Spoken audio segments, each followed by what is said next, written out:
Hey, Dean Kim is now joining us with a quick check on things. Dean, good to have you with us here. Thank you very much for your time. Bit of a risk-off kind of phase we seem to be entering into. Dean, your view? Yeah, certainly the S&P and the Nasdaq in the U.S. clinging on to the 21-day moving average, and the market is struggling with uncertainties related to mixed signals from both economic data and the Fed and its members. So we saw hotter than expected CPI for December, as well as resilient unemployment rate. And although the Fed stated that rates should decline this year, starting this year, we have seen more hawkish coming from other Fed members.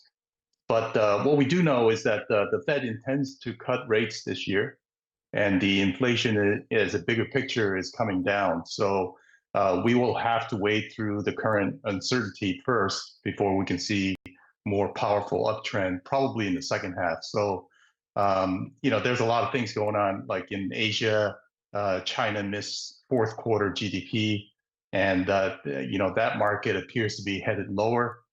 So they're looking at lows as going back to 2022. That's a 10% drop. So it's not unfathomable to see that kind of reaction in China. So I think we'll have to go through some murky waters before we see some stability. Okay, we have to go through some murky waters before we see some stability. Dean, hi, good morning, and thanks for joining in. What do you do in a market like India now? It's been a great run for us, and now it's starting to pull back a bit. Till what level do you think this pullback could go to? And at what level does India become a buy again? Yeah, so right now, India is sort of testing the 21-day moving average. We do see some support. Should we go below that 21-day moving average, we see some support, price support going back to December lows. And so that's I think about 2% below. And then below that, you have the rising 50-day moving average. That's about 3% below current levels. So if we can find some support, should we break the 21-day moving average? Price support it's around 70,000 in terms of sensex.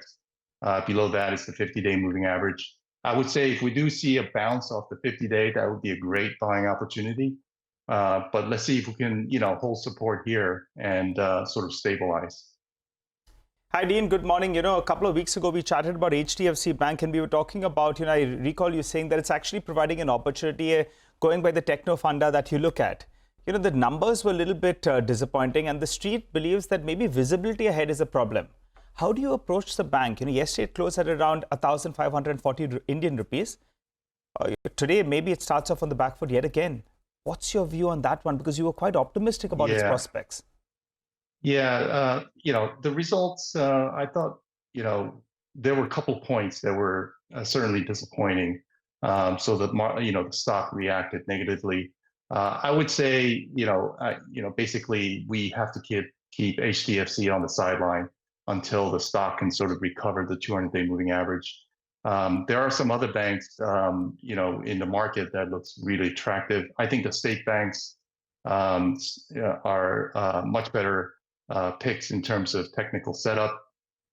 So you have banks like Bank of Maharashtra, as well as State Bank of India. And then, the consumer finance companies continue to do well, Cholamandalam being one of them. So there's a lot of opportunities within the financial or the banking space. But HDFC, I would say, we have to be more patient. Okay, you have to be more patient on HDFC Bank. Got it. Thanks a lot for joining in, Dean, and giving us your quick thoughts. There's a little bit more uncertainty that could come through in the market. That's the word coming in from Dean Kim. Let's take a quick